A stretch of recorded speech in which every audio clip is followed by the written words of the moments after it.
Hello and welcome back to the wellness show. जी हाँ, बहुत गर्मा गर्म बात हो रही है यहाँ पे। ये हो रहा है, मसला ये है कि बहू नई नई घर में आई है, अब उसको कैसे सास बताए प्यार से पॉजिटिवली कि जो है वो घर के जो काम है थोड़ा बहुत वो हाथ बटाए। तो ये मसला है और मेरा ख्याल है फ़ोन कॉल अभी से है हमारे पास। जी हेलो।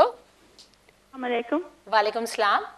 जी मैं अपना इनपुट देना चाहती हूँ अपने जरूर, लिहाज, यू वेलकम। जी जो मुझे समझ आई ये बात। जी ये कि देखिए ना, सास होती है उसके हाथ में तजुर्बा होता है, जो बहू होती है उसके पास नए आइडियाज होते हैं, जी और इन दोनों का इनपुट मिला के अगर घर को चलाया जाए ना तो कभी झगड़ा नहीं होगा।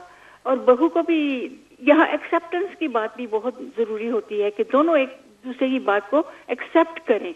जी, उसको रेस्पेक्ट दें उसकी बात को। हाँ सही बात है। जी देखिए ना, अगर बहू अक्लमंद तो जरूर होगी क्योंकि शी इज उसके पास नए नए तजुर्बे होंगे, नए आइडियाज होंगे। वो सास को बताए कि इस तरह की बातें भी होती हैं, और हाँ। सास अपनी तजुर्बे से बताए बहू को कि इस तरह की बातें भी होती हैं। हाँ। अगर मिलजुल के काम चलाया जाए ना तो कभी झगड़ा नहीं होगा। अगर सास कहे नहीं, तुम बहू को कहे कि तुमको हमारी ही बात माननी होगी, तो फिर ये it's not going to work. बिल्कुल बिल्कुल सही कह रही हैं आप। टॉलरेंस और ओपन माइंड जो है ना वो होना बहुत जरूरी है। बहुत जरूरी है जी। तो अच्छा, एक और कॉलर हैं अब। जी हेलो। हेलो, अस्सलाम वालेकुम। वालेकुम सलाम। मेरा गला ही खराब हो गया आपके शो में आने के अरे अरे अरे अरे, आप थोड़ा सा जोर से खंखारिए, कोई बात नहीं है। अगर आप ऑन एयर पे भी जरूर से खांस लेती हैं कोई बात नहीं, आप करें, बात जरूर करिए मगर। जी मेरा नाम मुबारक इकबाल है, ब्रैडफोर्ड से बोल रही हूँ। जी, वेलकम टू दिस शो मुबारक जी। बात यह है कि हमारे ये रिवाज है। जी मैं एयर पे तो नहीं हूँ। हेलो। आ गई। बात यह है कि हमारे रिवाज है कि जब दुल्हन आती है हाँ। तो एक्सक्यूज मी, तो उसको कहते हैं 2-4 दिन के बाद कि अब इससे मीठा पकवाना है। अच्छा, खीर कह ले, हलवा कह ले, कुछ भी कह ले। हाँ जी जी जी, हम सब गुजरे हैं इससे। हाँ जी। जब वो होता है तो दुल्हन को पता चल जाता है कि अब मेरी टर्न है, मैं इस घर में आई हूँ, वेलकम किया इन्होंने, तो वो पार्टिसिपेट करना शुरू हो जाती है। अच्छा, उसमें कहने की जरूरत ही नहीं पड़ती। थोड़ा थोड़ा ये बर्तन पकड़ा दो या ये चीज दे दो या रख दो, वो खुद ही उसे पता चल जाता है। अच्छा। दूसरी बात मैं ये कहूँगी, अगर आप माइंड ना करें, जी पार्डन मी, ये चैनल सबका है, ये नहीं कि किसी को इस्लामिक वैल्यू ही पता हो तो उसे पता चलता है कि फैमिली क्या होती है। जी जी। ये नॉनसेंस जो है हर बात पे, हर काम पे जब मुंह खोले हम लोग ये कह देते हैं अपने आप को जस्टिफाई करने के लिए। बिल्कुल, ये कहें कि जो इशू है उसमें बात करें। बिल्कुल, ये तो ग्लोबल इशू है, ये तो अपना सबका इमोशनल इशू है, सोशल इशू है, regardless of whether you are Muslim और हिंदू और सिख और क्रिश्चियन। ऑफ कोर्स आपने बिल्कुल सही बात की है। Thank you very much for your input. और अभी एक और कॉलर है हमारे साथ। Hello and welcome to this show.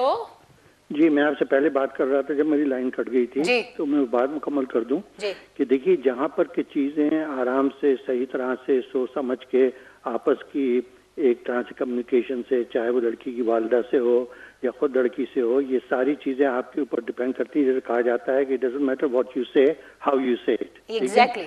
ये जो आर्ट है, ये बहुत बड़ा आर्ट है, लेकिन सबसे कमजोर आर्ट है जो हम लोगों में पाया जाता है। समझे आप? तो जरा इस आर्ट को भी इम्प्रूव करने की कोशिश करें। और तीसरी चीज मैं कहूँगा कि देखिए, आइडियली तौर पे बहुत सारी बातें आप कर सकती हैं, लेकिन प्रैक्टिकल तौर पे जो चीजें देखी जाती हैं उसमें सबसे बड़ी चीज ये देखनी चाहिए कि लड़के और लड़की का जो इनिशियल बॉन्ड है वो डिस्टर्ब नहीं हो इन ताल्लुकात की वजह से। इसीलिए जनरली यहाँ पे जो इस वक्त है, ये चूंकि मौजूद बहुत वसी है और इसमें काफी स्टेटिस्टिक्स हैं, और मैं तो ये रिकमेंड करूंगा और कोशिश भी कर रहा हूँ कि मैं स्कूल ऑफ मैरिज भी इस्टेब्लिश कर लूँ, ताकि इस सिलसिले में सबकी तरबियत बैक वक्त हो सके, लड़कियां भी समझ सकें, लड़के भी समझ सकें। और आइडियली अगर लड़कियां शादी होने के बाद अपने हस्बैंड के साथ अकेली रह सकती हैं देखिए मजहबी तौर पे, हमारे इस्लामी तौर पे कोई रिक्वायरमेंट्स नहीं है, समझे ना। बहुत सी लड़कियां तो इस राइट को पहले से ही क्लेम कर लेती हैं कि हमारा तो राइट है शौहर के साथ अलग रहने का। ये एक दूसरा सब्जेक्ट है जिस पर वो होगा, लेकिन कहने का मकसद ये है कि अगर आप चाहते हैं कि ये सारे मामला एक तरह से या दूसरी तरह से हल हों, तो उनको सोचिए समझिए, आपस में बच्चों की वो अच्छी तरबियत कीजिए, सबको एक तरह की अंडरस्टैंडिंग दीजिए। और सबसे बड़ा मैं ये कहूँगा, अगर खुदा न खास्ता शुरू में सास और बहू में कोई भी चीज़ अनडिजायरेबल शुरू हो जाए तो उसका इम्पैक्ट रिलेशनशिप पर भी पड़ता है, लिहाजा इस चीज़ को नहीं होने दें। जवाब यही है कि अगर लड़की अलग रह सकती है शादी के बाद तो वो जरूर रहे, और अगर नहीं रह सकती है तो माँ बाप को ये बात बहुत जरूरी है समझने की उसके साथ किस तरह से बर्ताव किया जाए। शुक्रिया, बहुत बहुत शुक्रिया। मेरा ख्याल है कि एक हम और ले लेते हैं कॉल, उसके बाद इसको रैप अप करना पड़ेगा, लेकिन हो सकता है कि हम अगले वीक इसी बात को जारी रखें। तो हम ये आखिरी कॉल ले रहे हैं। Hello and welcome to the show. जी आप कौन हैं? हेलो जी, आप अपने ये जरा टीवी की वॉल्यूम को जरा सा कम कर दीजिए प्लीज। हेलो जी अब बात करें, आप कौन हैं? हेलो, अस्सलाम वालेकुम। वालेकुम सलाम। जी, मेरा नाम शगुफ्ता है। जी शगुफ्ता, ये जो आप बात कर रहे हैं दुल्हन की कि वो काम नहीं कर रही जी, ये मेरा ख्याल है इसमें अगर आपका बेटा, उनका बेटा थोड़ा सा मम्मी के साथ हेल्प करे, वो उनको लड़की को दुल्हन को नहीं दुखेगा। अगर माँ कहेगी, कितनी अच्छी भी माँ क्यों ना हो, वो सास ही रहती है, लड़की को फिर भी नहीं अच्छा लगेगा। क्योंकि मेरा ये एक्सपीरियंस है। अच्छा। क्योंकि मेरे भी बेटे की 4 माह पहले शादी हुई है। अच्छा। मैं भी सेम थिंग से गुजर रही हूँ। तो अगर आपका बेटा जो मम्मी उसको कह दे कि वो बेटा कहेगी उसको मम्मी के साथ आपने हेल्प करनी है और ये वो, तो वो माइंड नहीं करेगी। मेरा तो ख्याल है कि बेटे का इसमें हाथ ज्यादा होना चाहिए। तो आपने ये किया, आपने कुछ, आपका क्या एक्शन था, आपने क्या ये कैसे स्टार्ट लिया इसको? मेरी जो बहू आई है वो शुरू में कुछ दिन तो इतनी अच्छी रही। वो 6-7 बहन भाई हैं जी, तो तकरीबन छोटे से घर में कहीं रहते थे वो। तो वो आई है, मेरे बेटे को पसंद आ गई। वो मैंने इंटरफीयर नहीं किया। अच्छा। कि चलो बेटे की खुशी है तो हमने शादी कर दी। अच्छा। अब उसको पूरा हमने फर्निश्ड घर दिया है, गाड़ी दी है। वो माँ बाप के घर में वो बहुत ज्यादा पर्दा में रहती थी और इधर उसको बहुत बहुत आजादी मिल गई है। अच्छा। तो अब वो ये थोड़े दिन उसने, जब मेरे बेटे का नया अच्छा जॉब स्टार्ट हुआ, एक ही मेरा बेटा है तो मैं तो उस पर बहुत डिपेंड करती हूँ। अच्छा। तो वो पता नहीं, वो फौरन कहने लगी मैंने खाना अलहदा करना है। उसके नेक्स्ट डोर हमारा घर है, काफी बड़ा 5 बेडरूम का, और नेक्स्ट डोर 3 बेडरूम का उसको दे दिया। अच्छा। अब वो ऐसे उस लड़की ने कर दिया है कि जो हमारी फोटोज थी घर में सारी फेंक दी है, मेरी बेटियों की, मेरी, और सब कुछ अदल बदल उसने किया है। पेंडुओं की तरह, जाहलों की तरह घर उसने बिल्कुल कर दिया। अगर मैं उसको कहती हूँ कि बेटे विंडो खोलो तो विंडो खोलनी चाहिए, फिर वो उसका उल्ट करती है। अब उसने ये किया कि बैक डोर किचन का दरवाजा सील कर दिया बेटे से कह के। अब उस दिन से खाना भी वो बाजार से आता है, रोज एवरीडे पिज्जा आ रहा है, इटालियन फूड आ रहा है। मैं देखती हूँ कि मैं बहुत हेल्थ कॉन्शियस हूँ, मगर मेरा बेटा मैं देख रही हूँ मोटा हो रहा है इस तरह के खाने खा के। रबिश तो वो कुछ नहीं करती, खाना भी नहीं बनाती, सफाई भी नहीं करती। मैं देख सकती हूँ किचन से गंद नजर आ रहा है, विंडो नहीं खोलती। मुझे खुद नहीं समझ आ रही कि मैं क्या करूँ। मैंने बेटे को खो दिया इसलिए कि मेरी बेटी छोटी जो है उसको हार्ट अटैक हुआ। हार्ट अटैक हुआ, वो डायबिटिक है, 8 वीक से हॉस्पिटल में है। उस लड़की ने मेरे बेटे को पता नहीं क्या किया, वो अपनी बहन को देखने नहीं गया। वो जान देता था अपनी बहन पे, हम सब पे। नहीं, बहुत ही ये तो दुखी आपकी कहानी है, ये I am so sorry to hear all this. लेकिन मेरा ख्याल है ये हम इसी प्रोग्राम को कंटिन्यू करना चाहेंगे, क्योंकि आपने ये जो इशू बिल्कुल इसको एक और उसका एक दरवाज़ा खोला है कि इस हद तक भी कई दफ़ा हो जाती हैं ये चीज़ें, जो कि बहुत ही माँ के लिए भी और पूरी फैमिली के लिए बड़ी डिस्ट्रेसिंग है। I am very sorry to hear that, लेकिन हम इस पर बात ज़रूर करेंगे।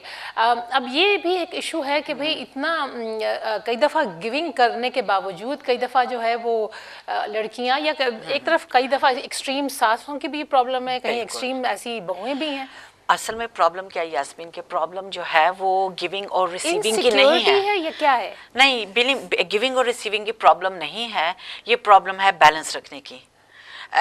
whether you give or receive, आपको बैलेंस उसमें रखना पड़ेगा। जब आप देते भी हैं किसी को तो उसमें बैलेंस रखें, जब आप रिसीव भी कर रहे हैं उसमें बैलेंस रखें। जहाँ पर आपका बैलेंस ख़त्म हो जाता है वहाँ पर आप किसी और को ब्लेम नहीं कर सकते कि वो क्यों एडवांटेज ले रहा है उसका, या वो उसका फ़ायदा क्यों उठा रहा है। तो कमिंग बैक टू, अब ये मसला तो मेरा ख्याल है नेक्स्ट वीक डिस्कस होता रहेगा। अब ये जो ये मेन मसला जो आपने मेन लेटर डिस्कस किया था उसमें मैं यही कहूँगी कि आप बजाय इसके कि आप हम सब इस बात पर जोर दे रहे हैं कि बात कैसे की जाए प्यार से, या समझाया कैसे जाए, समझाने से पहले आप थोड़ा सा उसको इन्वॉल्व करें, ठीक है ना। आप उसको अपनी बातों में इन्वॉल्व करें। आप अगर काम कर रही हैं इनडायरेक्टली आप उसको इन्वॉल्व करती जाए, और अगर हो सके आपसे से कहें कभी कि आओ भाई आप थोड़ा सा हेल्प करो, बिल्कुल, और बेटे से भी आप कहें बेटा अच्छा आओ, ये देखो मैं होवर नीचे वाला कर लिया, मैं जरा सीढ़ियों पे नहीं कर सकती, बेटा तुम होवर कर दोगी ऊपर। अगर प्यार से आप इस तरह उसको इन्वॉल्व करेंगी तो ऑटोमेटिकली उसको पता भी नहीं चलेगा कि आपको उससे शिकवा है। स्पेशली जब आप खुद काम कर रही हो ना, तो फिर मेरे ख्याल है जरूर इस तरह आप करें कि चलो आओ जरा थोड़ी सी मेरी इन्वॉल्व करें, ऐसे इनडायरेक्टली इन्वॉल्व करें। और अगर फिर भी आपका मसला नहीं हल होता तो फिर आप जरूर दूसरों को इन्वॉल्व करें उसमें। और मेरे ख्याल है ये थैंक यू और अप्रिशिएट करने का जो है, अप्रिशिएट किसी से करवाने का भी जो है ये बहुत हर इंसानी एक जरूरत है। तो अगर वो कोई काम करती है छोटा सा तो उसको अप्रिशिएट ओपनली करें, दिल से करें, खुल के करें, चाहे वो छोटी सी उसने काम किया हो, छोटा सा उसने कुछ सैलेड बनाया हो अच्छा, या कोई भी ऐसी चीज की हो, तो आप उसको 10 के सामने दिल खोलें। मेरा ख्याल है दिल खोल। और ऐसा लगता है कि जिस तरह जो बहू आती है घर में उसको भी इतना पता नहीं है, अब इसको जिस तरह अब इसने कभी घर में काम नहीं किया, और अगर कभी वो काम को गलत कर भी दे, सही नहीं कर रही, तो आप उसी तरह उसको ट्रीट करें जिस तरह आप अपनी बेटी को करेंगी, कि आप उसको बजाय इसके क्रिटिसाइज करें। प्लीज आप क्रिटिसाइज करें, आप उसको आराम से समझाएं, आप उसको आराम से समझाएं, आप उसे कहें कि बेटा ये ऐसे नहीं ऐसे होता है और इस तरीके से करते हैं। और फिर उसको थोड़ा सा हंसी मजाक, मेरा ख्याल है किसी की गुफ्तगू में जब वो ज़रा हैवी हो जाती है, सीरियस हो जाती है, उसमें आप थोड़ी सी मजाक की नेचर ज़रूर रखें। उसमें थोड़ा सा आप मजाक ज़रूर शामिल कर लें। इवन कि उसके लिए अगर आपको थोड़ा सा याद आ जाता है कि हाँ जब मैं भी थी मेरे से भी ये गलती हुई थी, तुमसे भी ये गलती हो रही है, तो उसमें जब आप थोड़ा सा इस तरह करते हैं मैंने भी ऐसे किया, मैंने भी गड़बड़ें की थी या कुछ, एडमिट कर लें। एडमिट करने से कोई मेरा ख्याल है अपनी गलतियों को मानने में कोई बल्कि बड़ापन होता है। लेकिन मैं आपसे ये कहना चाह रही थी कि कई दफा आप जैसे आप कह रही हैं ना कि अपनी बेटी की तरह ट्रीट करें।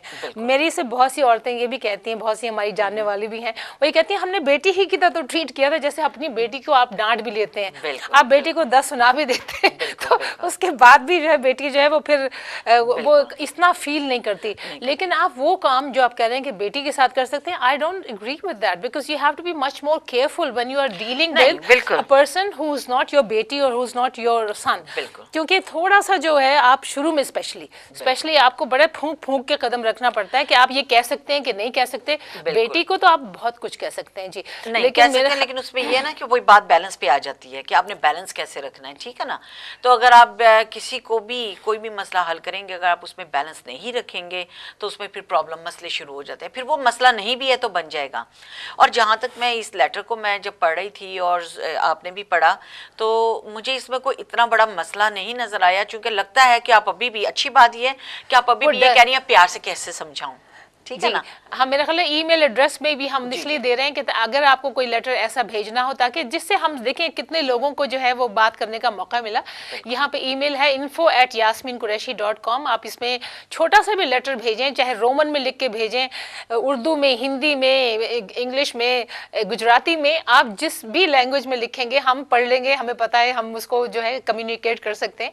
तो प्लीज़ आप ज़रूर अपने जो है इशूज़, यही हम सोशल इशूज़ को हम इसमें हमें एजुकेट एजुकेशन की बहुत सख्त ज़रूरत है। और ये जैसे हमने कहा कि ये जो आज का मसला जो था, इसको हम और एक्सपैंड करेंगे अगले वीक में। जिन्होंने ये हमारी लास्ट कॉलर थी और उन्होंने काफ़ी दुख भरी सी उनकी कहानी लगती है, लेकिन at the same time I would say कि इससे one sided story we have, या लेकिन मेरा ख्याल है बहुत सी ऐसी औरतें, लड़कियां भी होंगी जिनका अपना पॉइंट ऑफ व्यू होगा कि वो अगर वो ऐसा करती हैं तो वो क्यों करती हैं। तो आप क्या कहती हैं?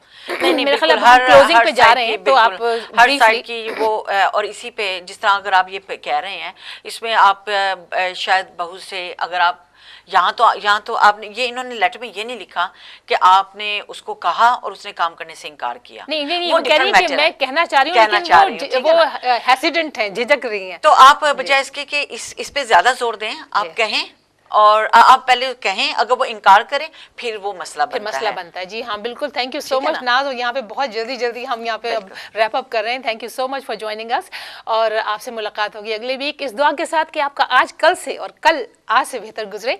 Take care of yourself.